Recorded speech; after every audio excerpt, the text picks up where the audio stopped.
accessible park places like Pony Pasture, more ADA seatings for disability and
those constituents of those counties, but improve the interconnectedness of the region's residents as a whole.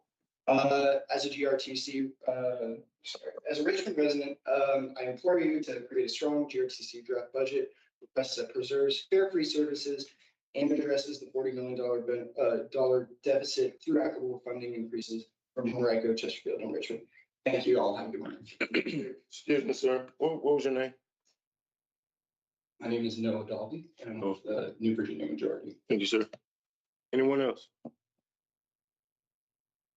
All right, I think that we'll close up public comment. I know there was a meeting that was supposed to happen with the Virginia Majority that I missed. And you guys were at our board meeting. I think there's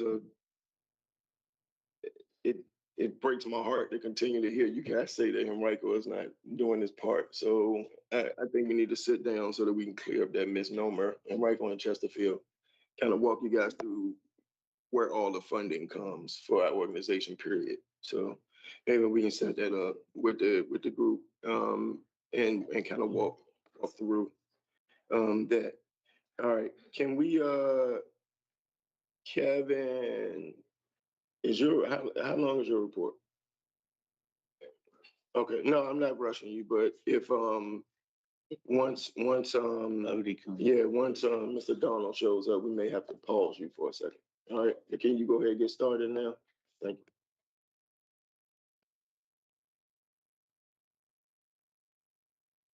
you.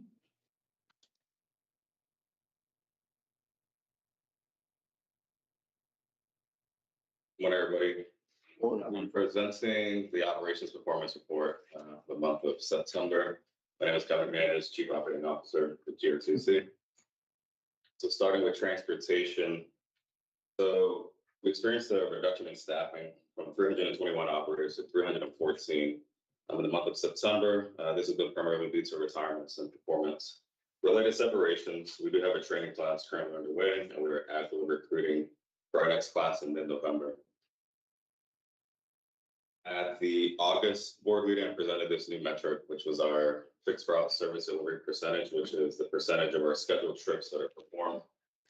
So for the month of September, we had about 52,000 scheduled trips, and we performed 99%. All right, so let's stop right there. Thank you, Kevin. Just pause right there for 1 second.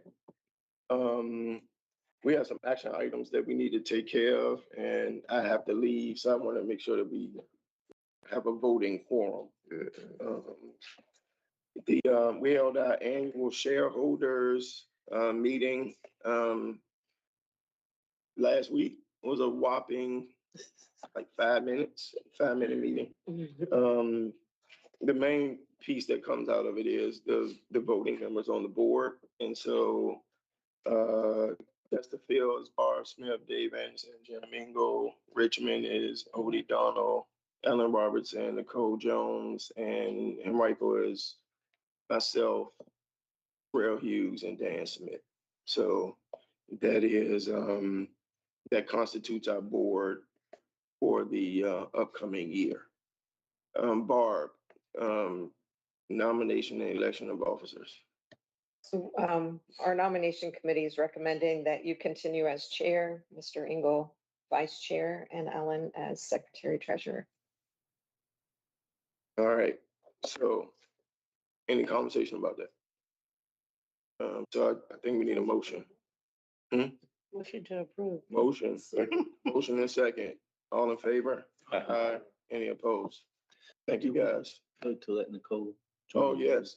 Oh, we have to do, but she couldn't, could she vote on this? She could if, All right, so let's retract that vote, if we can. I don't know if we can or not, but we just want to make sure that we let our colleague, Nicole Jones is on virtually. We need to, can we have a motion to accept her virtual participation into the meeting? So moved. Second. Second, so it's moved and second. All in favor, say aye. Aye. Any opposed?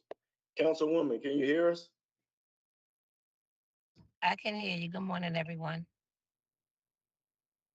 So we're gonna vote all over again. We're gonna vote all. Okay, there we go. So let's do that again. Just somebody make the motion. Alan, all right, moved in second. All in favor, say aye. Aye. Aye. Aye. Okay, there you go. Thank you. Aye. Okay.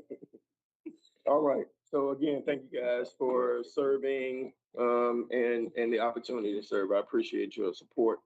We're gonna move into the consent agenda real quickly because I do think we need to vote on this. So Bush Wash Lane 2 upgrade or RideFinders GRTC corporate bank resolution revision. I think we got that information in the report. So then anyone have any questions about either one of those two items? Motion to approve. All right, motion made in a second. All in favor, say aye. Aye. Any opposed? Thank you. All right, Kevin. Oh, see. All right. Minutes from last month. Oh, shoot. Oh, we gotta do the minutes. All right, Right. Kevin. Hold on. Yeah, just stay. Sorry. Minute approval from the last meeting. Anybody have any So questions? moved. All right, Second. moving in second. All in favor, say aye. Aye. All right, any Aye. opposed? Thank you. Aye.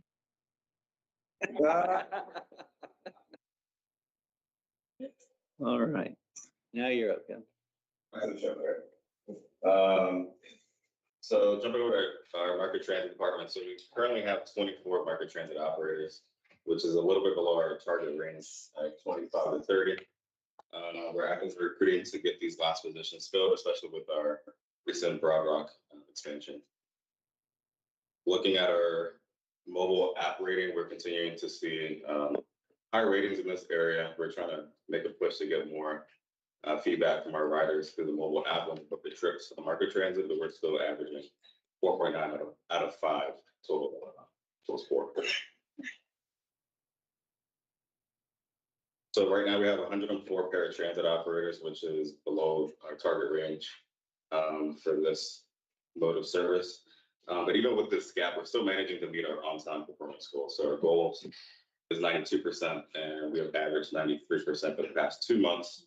And our current staffing level, it's working. We're trying to build that up for more resilience and passenger demand over the next couple months. Jumping over to safety and security and our customer service unit. So our overall customer complaints have increased in September. This has been primarily driven by our fixed route operations. So we had 322 total complaints in the month of September. 85 of those were verified. So that's about 21% of all total complaints. We did have 11 commendations in September. And jumping a little deeper into this. So we did see our verified complaints went up to 64, 53 on fixed route. And this has been primarily due to our a continued pattern that we're seeing with pass-up passengers and operator conduct. So internally, we've actually launched a task force between our transportation and safety teams to dig deeper into what is triggering these complaints. And so we're launching a campaign to bring awareness and ownership with our supervisors and our operators up in the field, and the coaching and recognition as efforts as well with our operators. Our paratransit complaints went down slightly, and market transit remains right about average 1 to 2 complaints. Coming over to vehicle operations safety, our accidents continue to trend downward. We went down to 51 total accidents in September, which is a good sign because 3 months ago we were at 74. So it's an excellent trend that we're seeing. Our preventable incidents. Is that because we had more new operators and they're getting more comfortable with the buses now? Is that, and wasn't that spike from new operators? A lot of it was operators. Yeah, so. We actually haven't had any new graduates until this month. So we might not, but we won't see that. But. What determines preventable versus non-preventable? So basically what we do is we have an accident committee review board, and we have to look at the accidents, investigate, and determine if the actual operator could prevent the accident from happening. Once we make that determination, it's classified as a preventable versus a non-preventable accident. So whether they're at fault or not, I guess plays into that process? Yes. Okay. Right, so preventable incidents are those tied to operator performance and things that are within their control. So this also decreased from 36 to 31. And just breaking it down, we had 21 incidents in August for fixed route, 9 for paratransit, and 1 with market transit. The majority of these, they continue to be fixed objects, which we're continuing to coach on. Looking over to security and our public safety. So there's a new category that I wanted to point out here that we're starting to track, which is trespassing and removal of individual premises or from buses. This is something that our public safety officers are having to document more and more and more. And so we wanted to show this. We had 15 in the month of September. And that kind of correlates too with what we're seeing with public safety ambassadors and what they're documenting. We actually had 15 unruly passengers that they had to de-escalate situations with. So they're out there doing the work that we need them to do in terms of keeping the system safe.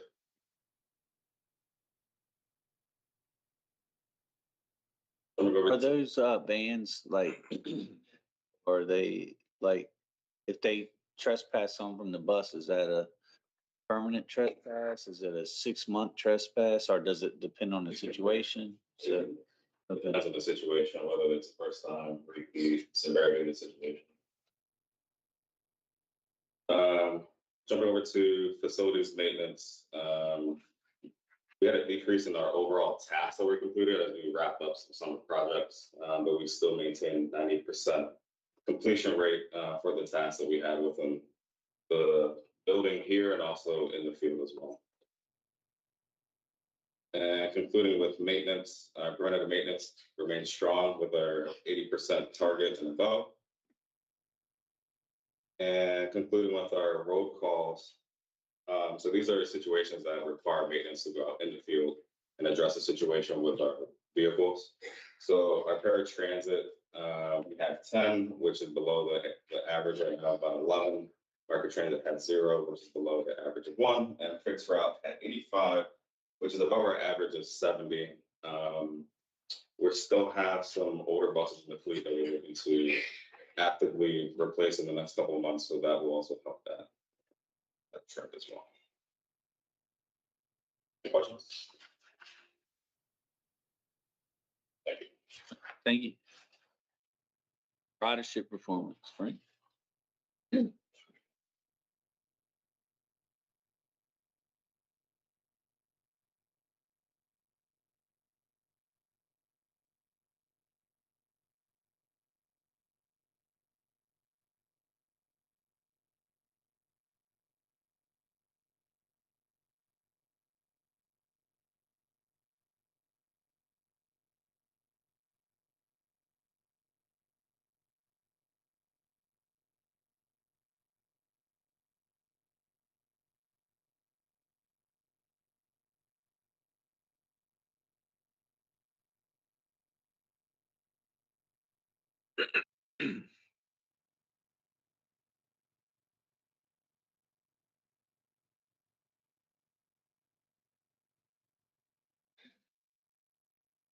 Good morning, everyone. This morning I have the privilege of sharing with you a high level ridership performance for the first quarter of FY 2026. So we will get the chance to look at the picture performance, micro transit, and then the transit. So starting with the fixed route,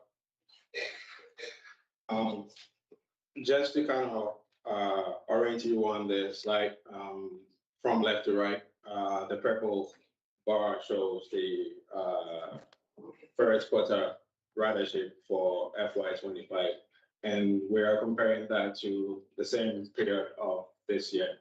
And we're looking at the months of July, August, and September. So that is a comparison that we'll be looking at for some of these slides. Wherever it's going to be different, I will let you know. All right. So for in 1 second. So you said we're not doing a comparison of Q1 to Q1. That is what we're doing. We are okay. Yeah, for FY25 versus FY26. Yeah. All right. So in making that comparison, the total ridership for fixed route, we're looking at a 3% increase for fiscal year 26. Going on to the pulse, which is our BRT, comparing again those two, the first quarter for FY25 versus that of FY26. We the BRT also saw an increase of 3%.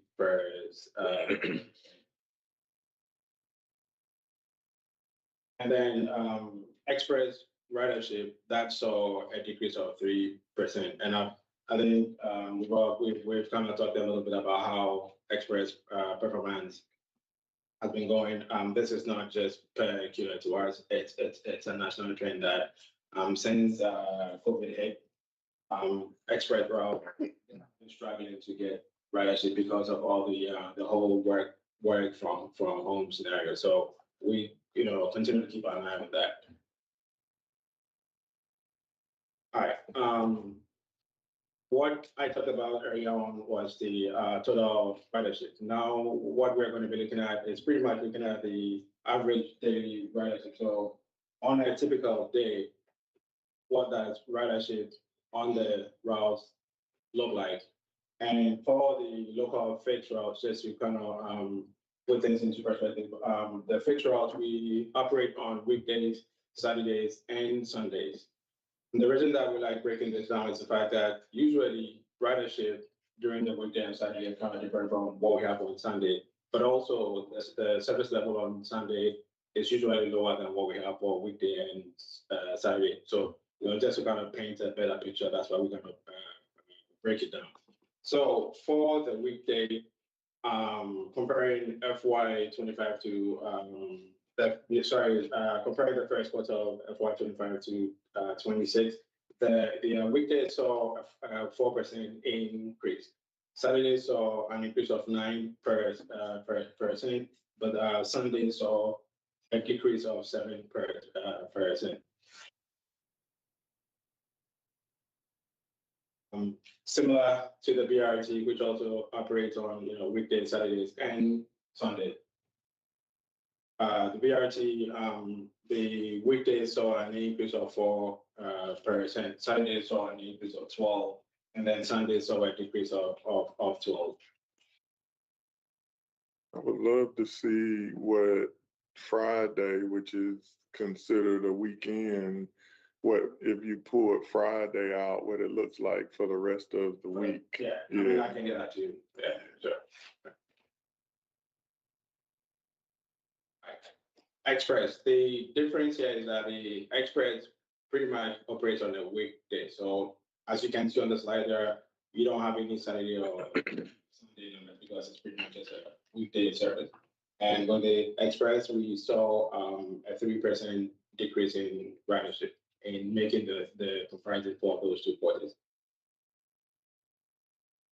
On to micro transit.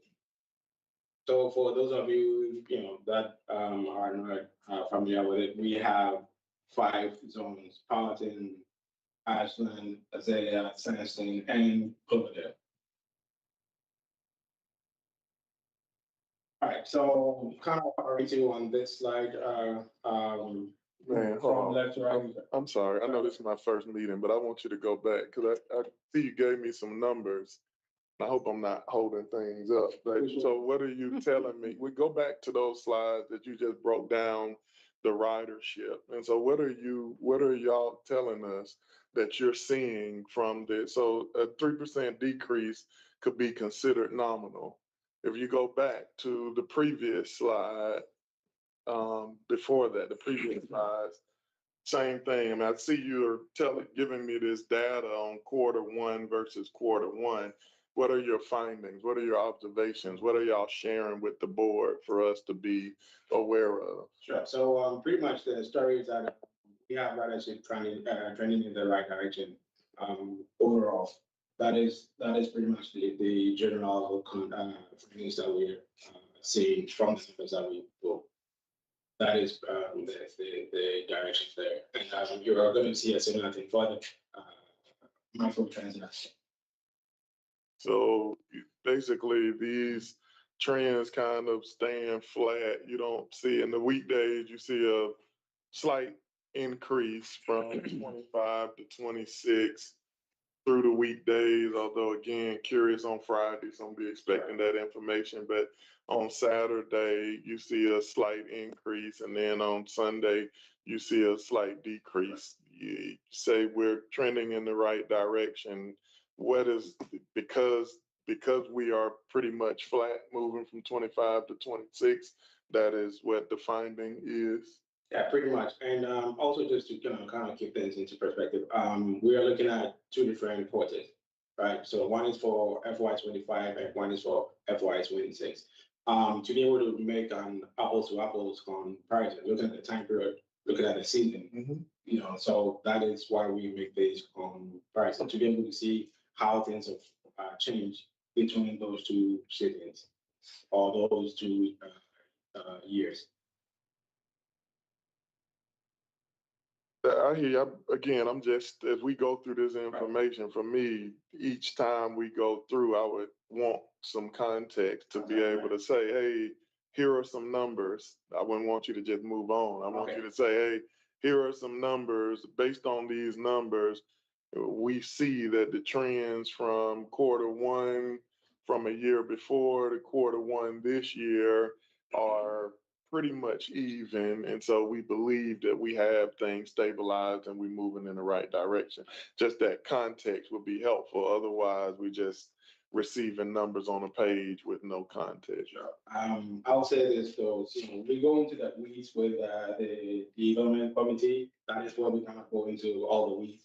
Here, we're usually directed to kind of go high level. So if you want to get into the weeds. I'm not saying in the weeds, no, not the weeds. I'm saying if you're looking at this, it's I want to know what you as a staff member are saying about this. So it's not diving into the weeds. It's saying, hey, this right here tells us as staff that we are moving in the right direction. Or we look at this 3%, which I might think is nominal. We look at this 3% as a negative or positive trend. But one way or the other, I wouldn't want you to just give me data in no context on, that's right.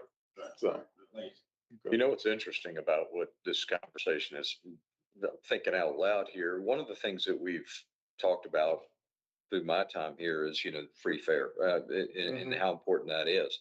But one thing we don't have, I don't think, I could be wrong on this, is a connection to, anything free. You would assume that it would attract an increase.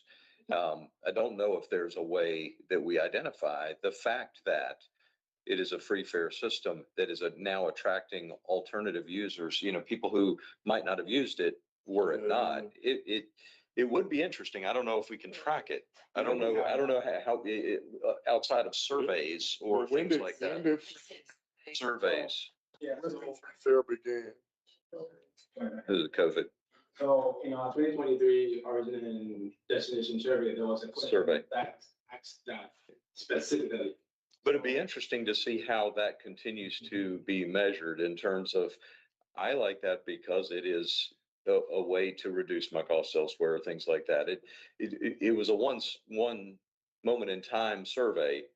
It would be interesting if we sort of made that at least a regular touch point. Right. Yeah, I think it's something that we can do because currently the OMD survey, I think from our standards, we conduct that every 3 years.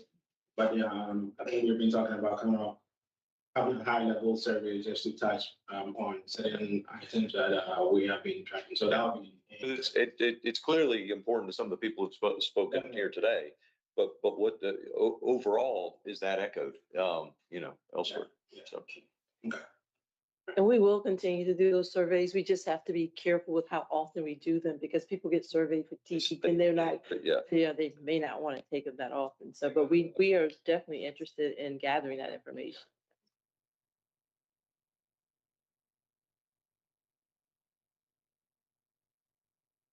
So I wanted to kind of walk us through the microtransit revenue performance for the first quarter of 25 versus 26. Keep that as long as listed. And Need to keep it going. you can see for Azalea where we're trending in a positive direction, seeing a 10% increase. Ashland saw a decrease of 4%. Sandstone that saw a significant increase, and Cloverdale we saw an increase in FY26, and Parton we've also seen an increase. I think that for most of the zones, the fiscal year 25 first quarter, the reason that those were kind of in the early stages of this service. We had just kind of started it. So I think the microtransit has gained traction within the region currently. So we continue to see an increase in ridership for that. And if you may, an increase in demand.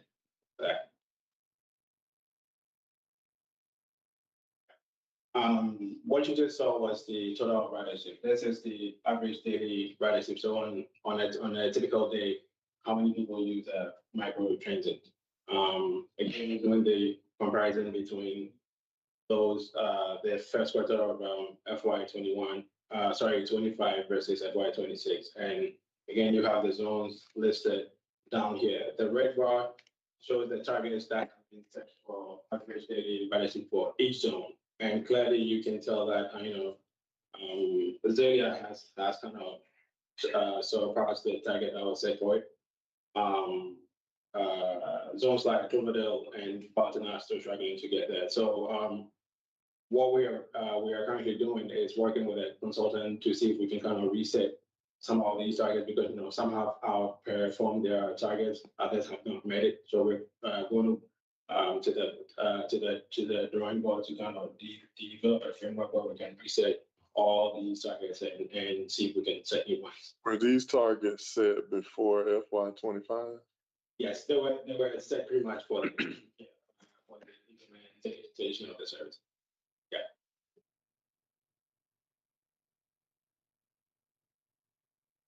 Now, moving on to paratransit. For both Care Plus and Care on Demand, Care and Care Plus saw a 30% increase, and then the Care on Demand saw a decrease. In terms of providing context to this, I'll probably lean a lot more, Kevin, and you and your team, because I don't really have much insight into it. So I don't know if there's any kind of context you can provide to this. The increase in paratransit has been mainly driven just due to demand and the fare free structure. That's what it was driving. And the Care and Care Plus being in the same bucket, essentially, that's driven by the. So paratransit is also fare free. And that's one of your most expensive services, right?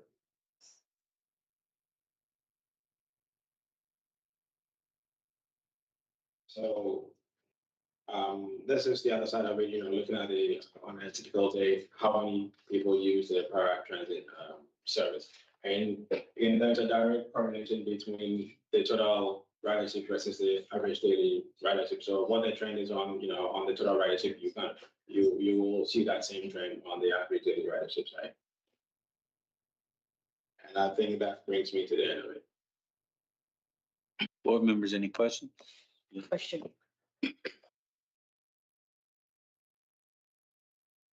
Do we have a per passenger average cost for each one of the services? You have that in you. That give us a perspective as to what that cost is, and then would we anticipate a model to get, first, I guess, first question is per person cost is whether or not it ever gets to covering the full cost. So I guess that's the comparison that would be good to show as well. And then for certain services areas where we have a very low ridership, that per person cost would certainly be exceptionally high. And I guess the question that I would ask as a corporation, whether or not our mission is to market those services to get them to what we would perceive as an average per customer cost or something of that nature. So it's funny because we talked about that. I don't know if we talked about that during the development committee, and I kind of pulled the slides in here. I just didn't want to share that today because I felt like it will get us into the weeds. But to answer the question, yes, we do have the cost per passenger. And I think back to your point, one of the reasons that we do that to be able to identify, the poor per common routes and what needs to be done for that. I've had a conversation with Cheryl about establishing a service standard, because I think that the kind of one that we have does not really cover everything. I think we need a comprehensive one that kind of establish thresholds for freight routes and establish thresholds for a couple of things that we can, go back and say, this is the target I would set, and this is where we are. And let's say if you have a route that is not performing well, your service standard should be able to tell you how long that you keep that route in service and what do you need to do. Do you have to advertise? And if you are doing that, for how long and when do you take it out? So those are some of the things that I would be. I think it gets to what we talked about at that retreat with coverage and frequency. We've got routes that cost per rider is pretty low because we've got a lot of people in a close proximity. We're able to serve them very cost efficiently. And then there are other places where there's still a need, but it's not as efficient. And so it's costing more. So figuring out the balance between what we want to provide with the system in coverage and frequency is a consideration. I also wanted to see if all of the presentations today would be posted on the webpage. So Frank's is the only one that we don't have, but we will get that posted. Yes. Okay, that'll be good. And hopefully he answered your question, but yes, we do have that information where we identify cost per a rider and we break it down by route. So we can definitely share that information. Yeah, I think we should look at those numbers occasionally on some frequency I think it's bigger from a policy perspective as to whether or not, we want to build out a very effective regional transit system. And I think this will help us to set some benchmarks as to when and how we get there at a certain cost. And like you said, locations that have a lot more population, we should still have an average customer cost, even if it's high in one area than the other. We should still look at that average, because where there's a greater ridership, it still overall may reduce the per cost. And it still gives us an opportunity to expand transit in an area where we don't have as much ridership. But then a strategy of how do we get to the ridership? I think at some point we want the per customer cost to get to a certain point overall. And we normally bring that to the board quarterly, so we need to get back to that. That'll be good. That'll be good. Thank you. Thank you. All right. Thank you. Development updates. I know the agenda says Barb Smith, but I think Dave Anderson. I'll do my best Barb Smith imitation. We did meet, I'm giving this report. It was one of the comments I'll have at the end of this is where our conversation went to, which has to do with actual quorums, actual being together in person, remote. We had an in-person and remote type of development committee meeting. Went well. Laura and Frank gave good updates on development project status, ridership performance. You saw some of that just now. We got updates on NEPA study, the weeds of some of the projects that are going on. We reviewed the consent items that, just as a reminder, we've decided that everything goes through development committee before it comes here for a triage to make sure that we've reviewed that and thoughtfully worked on that. So everything looked very reasonable when we recommended that to the full board. Getting back a little bit to this whole thing about, trends, costs, and so forth. One of the things we noticed when Frank gave his recommendation there, and you see goals that you had asked about, how were these goals set and when were they set? When we outperform goals, we need to reset those goals. When we consistently do way better, then we need to think of a new goal. So when a capital campaign doubles what it expects, it should look for more the next time. So Azalea, for instance, you saw the red line on Azalea. We would expect that those goals will go higher. So we want to keep close eye on those things. The other is, and I'll just say it, we pick on some of the numbers when we see $60 per rider or $50 per rider, that seems out of whack. Is the continued monitoring, not from a standpoint of saying this is not working, but understanding are the trends and the why that we're doing this working. When you see a Powhatan and you see a low number, that can be, you can come to a quick conclusion that just doesn't make sense. But when you see it go from 400 to 700 in one trend line, you're seeing something is on the increase. So I think to your point, it makes a big difference that we do two things. We figure out what is a reasonable expectation of cost, but we also ask the question, why are people in Powhatan to begin with? Are they there because they want public transit? Probably not as much. So setting a not one size fits all is extremely important, depending on the areas that we're trying to serve with Link and Pulse. I mean, everything from Pulse to Link. So that was one of the things that we came away from. Finally, there was a little bit of conversation just because we were somewhat, we had some members here, some not. There were questions about, do we have a quorum? Do we not? And certainly that matters here as well. We did talk a little bit about the need for, we're in the middle of the process of reevaluating, it's like, what does it look like? What do our bylaws say? And what are we looking to achieve with the, I'll say updates or looking at the requirements of having a quorum, an in-person quorum, how that works. And I know that the staff has been looking into that, and I don't know whether we're going to get any feedback on that today or whether that's going to be a future board. You're still working? Yeah, we're still working. It will be future, but we've had conversations with our attorney, and we're looking at some things that Plan RVA is doing, see if we can, but it will require a change in the bylaws. But a good meeting. That's my update. All right. Financials. Hmm?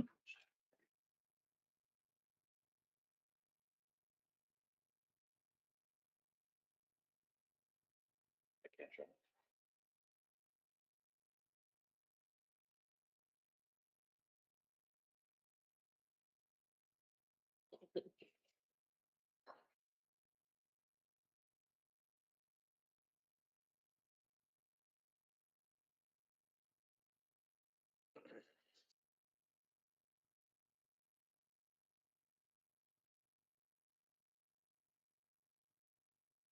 Yes, thank you.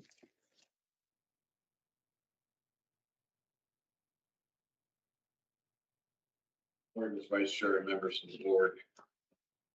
We're going to talk from, this is a new kind of dashboard schedule that we put together. We walked through it in the September Finance Committee for the year-end number. But I'm going to talk from this as well as explain what this is comprised of. So this is a dashboard based upon the income signaling program.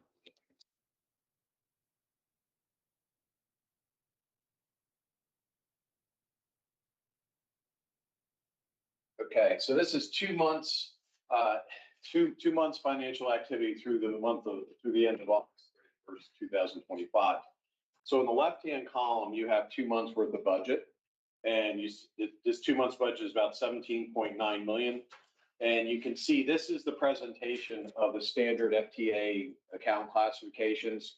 So you have your breakout of labor, services, materials and supplies consumed, utilities, casualty liability costs, purchase transportation, miscellaneous expenses, broken down by the 4 defined areas of vehicle operations, vehicle maintenance, facility maintenance, and general administration. You see the budget by each of the categories and the percentage of the total budget. So you can see here that labor represents about 62% of our operating budget. Right-hand side, you see the actual numbers for those categories and the percentages of the budget. and the percentage of the total. And in here, it's not to scale. This is just a 10 decile red, yellow, green. We're only 2 months in, so we're not having any reds. It's too early. We basically have yellows and greens. Greens means we're okay. Yellow, we're just going to watch it and monitor it. So takeaways from here, you can see that in here, labor, 61.2%, about 62% of the budget. So how are we doing on vehicle operations labor? We're at 10.6 million versus the budget of, for vehicle operations, we achieved 7.3 million expenses versus 7.6 million. It's at a roughly 96%. What's going on there? You heard Kevin brief earlier that we've lost a bunch of operators. He was citing the numbers through September. The flip side of that is we're seeing favorability due to less operators on staff versus budget, but at the same time, because of the less operators, we're experiencing higher overtime percentage rates. So not only do we have a per body favorable variance, let's call that a volume variance, but we also have favorable fringe benefit costs because the operators are not there, so we're not paying their benefits. Offsetting that slightly, we did have a workers' comp audit true up, so there was incremental expenses that negate that, but all in all, labor for vehicle operations is favorable to budget at this point. The vehicle maintenance, we also have favorable headcount, but we're running around a little bit above budget, but that's due to the overtime driving in order to make sure that we have the vehicles achieving all their preventative maintenance and broke fix so they're out available for pull out. That's why this is yellow at this point. We're watching it's both vehicle maintenance and facility maintenance. On the general administrative, the budget for 2 months is 2 million. We're at running under about 1.8 million. So that's about 90% to budget, and that's due to vacancies in the general administrative headcount. Services. But it's about 13% of our total budget. Budget is about 2.4 million. We have about 400,000. This is our operating grants that we get funded from the FTA as well as DRPT. You can see that here in the general administrative section, about 2.1 million was the budget. We're in at about 202,000. So that's basically due to 199,000. Yeah, I know. Maybe I'll sit there, extend the lines across here so that it's put in a grid fashion. Okay. So what this is due to the timing of the consultancies that we receive to put in for submission. You'll see this on the revenue side as well. So what happens here is that we have projects that Laura Tufin briefed the development committee on. So those generate invoices. We get those invoices in-house, we pay them, and then once they're paid, they're reimbursement grants, so then they become revenue the month that we pay them. So we're favorable on consulting expenses, you'll see, which will then have unfavorable on the revenues. Materials and services consumed. We're slightly unfavorable here. There's a couple items here that we're looking into.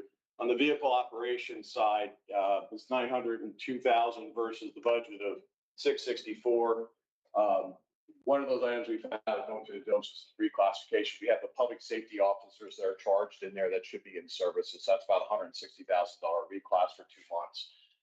So we're not concerned. In addition to there is a timing of fuel. There was 3 fuel shipments that were in there that are driving this variance or 2. We don't expect that. That's why this is yellow. We're not concerned with it at this point.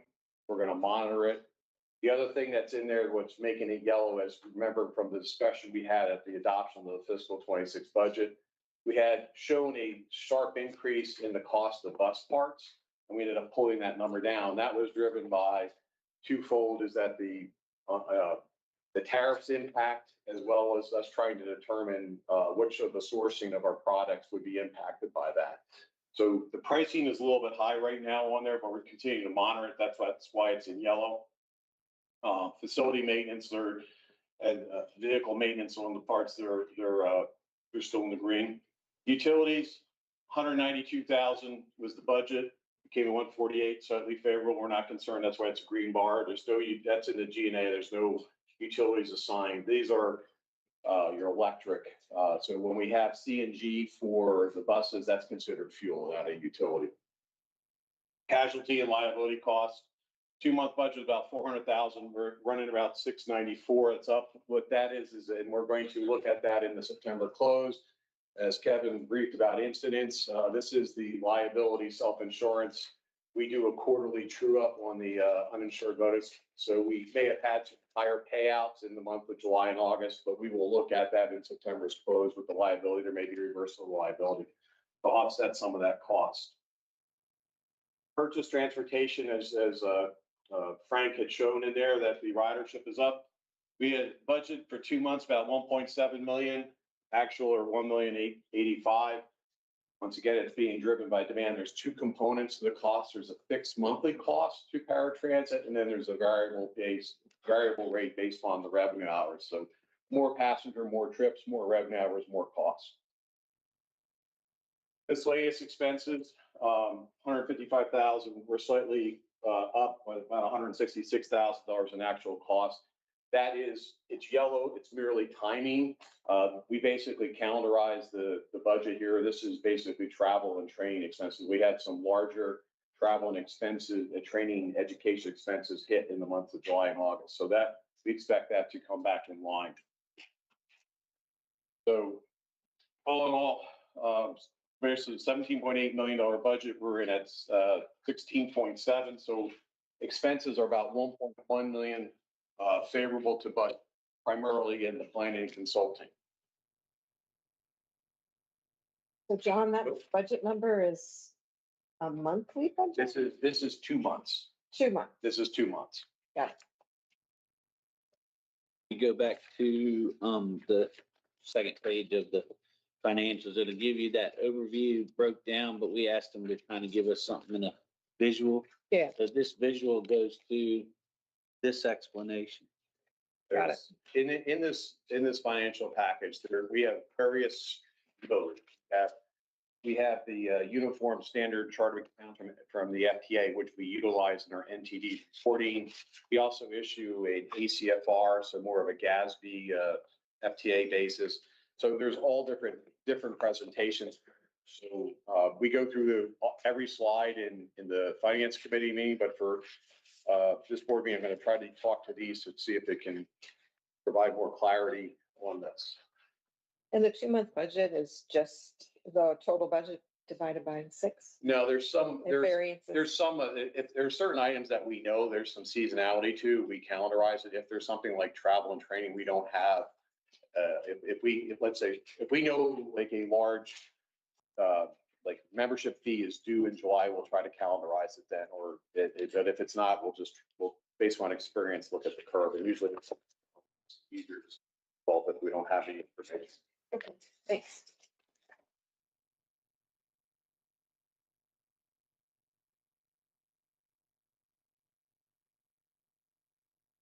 This is the revenue side of the income statement based upon the uniform chart of accounts from the FDA presentation. So 2 months of revenue is 18 million roughly. We are at about 14.8 million. Not a concern here. I'll explain this it's on the summary page. But as you can see, where are the key components? So 95% of the revenue budget is coming from the operating contribution. So I'm going to start there and focus on that. So what do we have in there? So local operating contribution is about 8.1 million. The CBTA operating contribution is around 28% of our total operating budget. So that comes in based upon the monthly collections, and we basically on a quarterly basis bring the CBTA funds over to GRTC's operating, and we amortize the revenue over the quarters. So no shock that that's at 100% basically. Operating contribution Richmond, same thing is that we invoice Richmond on a July and January basis as we do for Henrico, and we invoice Chesterfield quarterly. So when we invoice it, we recognize the revenue is deferred and we amortize it in. So those are usually pretty much all on budget pace. So that takes us to this operating contribution for Chesterfield of 44. The next line here is the operating contribution for Chesterfield's Route 1A. Chesterfield has their own DRPT grant. This one right now is yellow, is that this is based upon, we send the invoice to Chesterfield in the month of September. So we didn't recognize it in the July and August revenue in July and August. We recognized it in September. Why is that? As we rolled the year, we have to calculate the new budget rates, and we had a couple other competing priorities, which kind of delayed us a little bit in doing that. So I'm not concerned about it. It's yellow. We did invoice Chesterfield. It was about $314,000 for those 2 months. So we're pretty much in line for that. Petersburg, it's a $200,000 amortized, $16,667 a month. And we also, in this budget, it contemplated $2 million to be funded from GRTC's fund balance, basically pulling forward some of the fiscal 2025 favorable fund balance into it. So that's being amortized. Obviously, we're not making any transactions on that. So that's just basically an item. That $2 million in fund balance that you're pulling forward, what are you using those funds for? We're using funds for core operations. That was a component of trying to balance in our budget. In that, the GRTC surplus funds are invested in LGIP and earning sweep earning interest. The state operating contribution lines is about 31% of the budget. And primarily, the biggest component of that is the state monthly operating. This is based on the TISAC formula, roughly $1.6 million a month. So that comes in every 15th of the month, so there's no variance on that. We also have operating contributions here from the state from VDOT. This is for the Route 1, 19, and 7A, 7B extensions. And we invoice the RPT grant and reimburse on a monthly basis. That's slightly favorable relative to budget. There is no state trip zero fare grant this year, so there's nothing there. And we also have operating contribution, as Frank was talking about, the microtransit zones, Powhatan, Ashland, Sandston. We have, that's around 2% or 400,000. We were at about 561,000 in reimbursements for that. On the federal component, federal budget's around 19% of our operating contributions. Largest components are the federal 5307 Flex PM and the federal 5307 Flex ADA, which the PM is primarily where you would capture the cost of your maintenance salaries as well as your bus parts. And the challenge we have there, and we didn't book anything in the month of July and August as noted, and there we're booking those entries in September because we had to reconcile which bus parts are actually eligible and which ones are not. So we're taking a more detailed look at that. We're going to have, our plan is to have on a quarterly basis a harder close than based on the timing and so forth. So in that, as you can see in the summary, the July and August, my glasses. The months of July and August, the PM reimbursement for the federal standpoint was about 1.5 million, and the ADA was about 1 million. So combined, there's about $2.6 million in revenue that will be booked in September. That erodes the majority of the federal variance there. So that's why it's yellow right now, but we're not concerned about it because we know we have some insight of what the delta is. Next line item here, the ADA, that's basically the paratransit. The ADA 5307 Flex is capped at 10% of your annual award. So we get about 14 million to 15 million annually in 5307 Flex. So that's capped at 1.4 to 1.5 million a year. The next line item, the operating contributions. This is our federal projects. As we saw on the state side, we're favorable on the expenses on the consulting. What this primarily here is the $909,000. This is the backlog for 2025. As I mentioned, we get the invoices in, we pay them, and that's when they become eligible to become grant reimbursable. We had about $3.6 million invoice accrual for all our projects at June 30th. So we paid those invoices out through July, August, and September. So we're seeing a lot of this revenue is based upon expenses that were accrued in fiscal 25. Up to the top. So basically between operating contributions,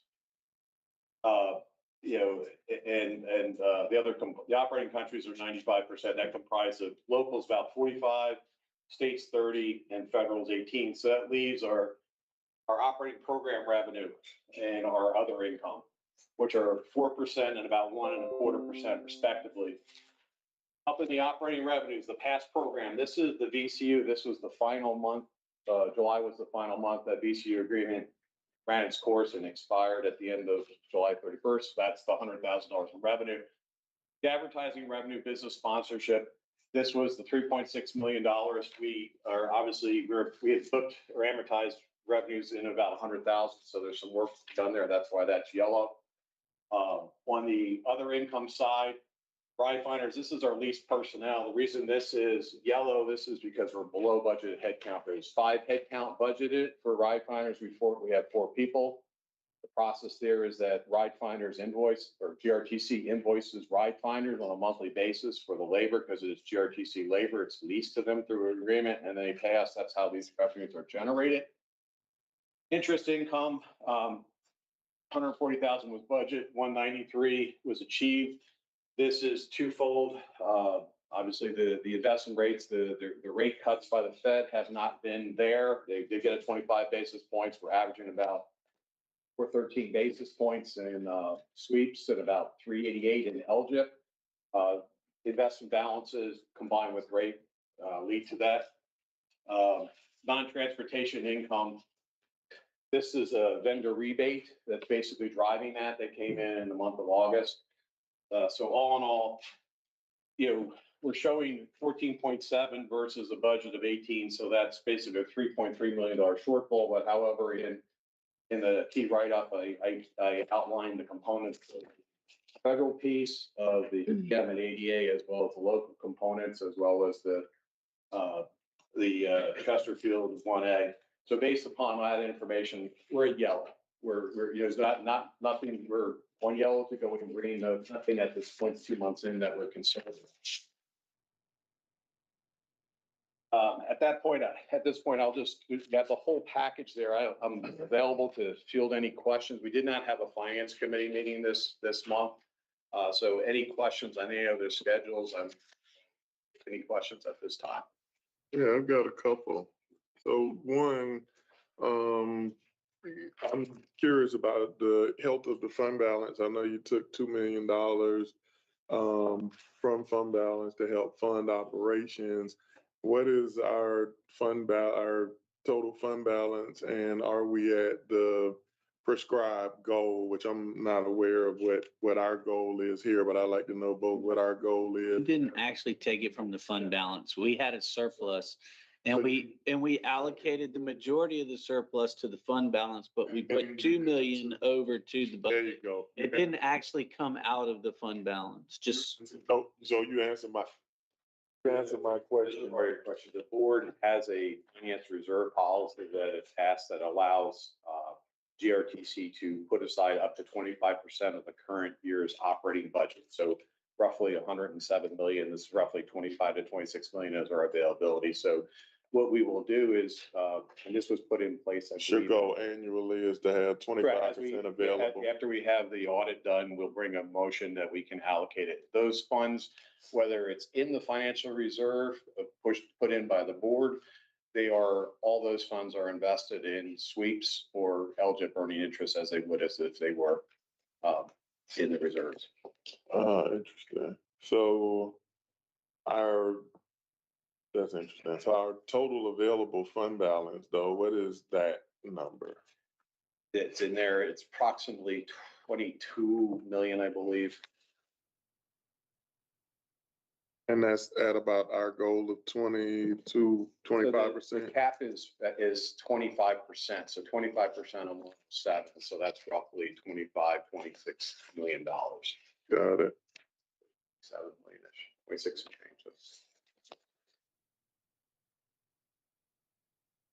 Got it.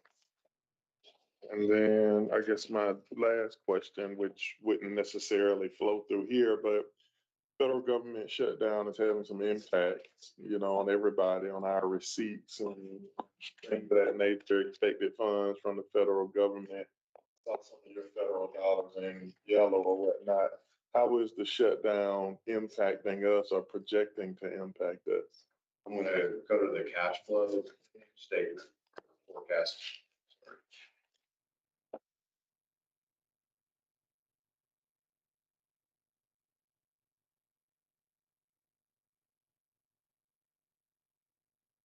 This is our cash flow forecast that we're doing. So this is August ending operating cash balance, 5.7 million. Expect about 5.2 million, but as you can see that over October, November, we're going down because we're expecting some delays in the reimbursements. The FTA did shut down between September 22nd and October 6th. So we put a bunch of July and August reimbursements in at that time. We are closing out the month of September, so we're waiting to put in the September reimbursements. I'm Received those first set of reimbursements. Yes, we received July, and you can see here, right here in September, this is the July and August from the Fed, and we received the state capital pieces, and we did these are the actual receipts here in October from the actual October from DRPT. You can see the TISDAC there as well. So there's nothing in there for the Fed.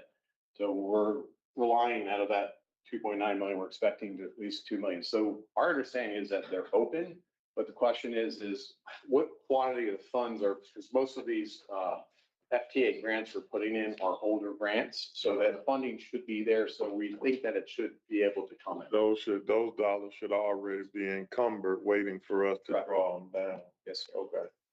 Got it. Right. Any other questions? Thank you. Girl?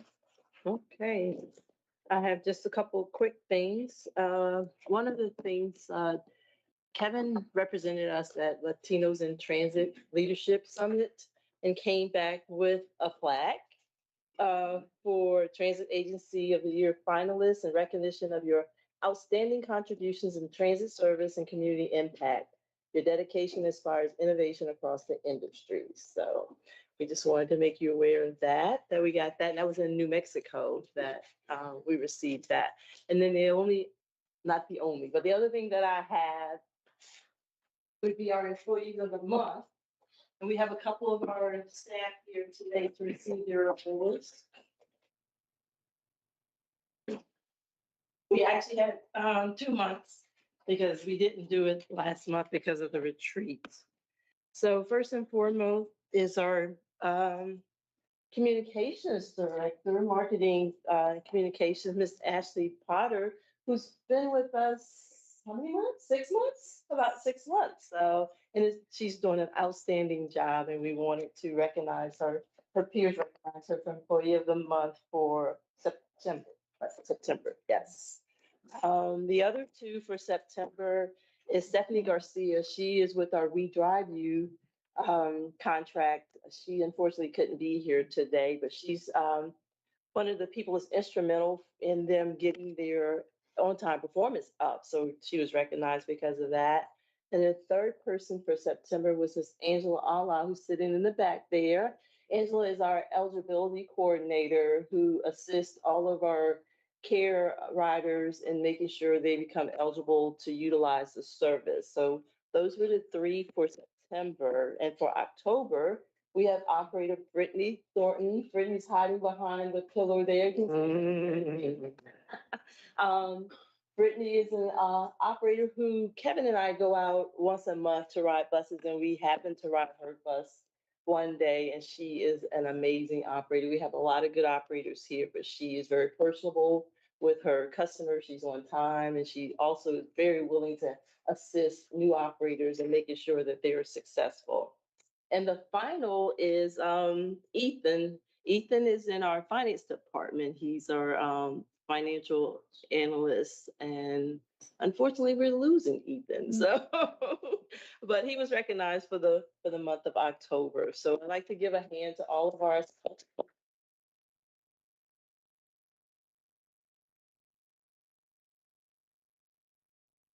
thank them for everything that they do to help keep GRTC successful and moving forward. So thank you. Other than that, I don't have anything. All right. Mr. Nelson left nothing for the board chair's report, and we do not need an executive session today. So is there any other business? Seeing none, we're adjourned.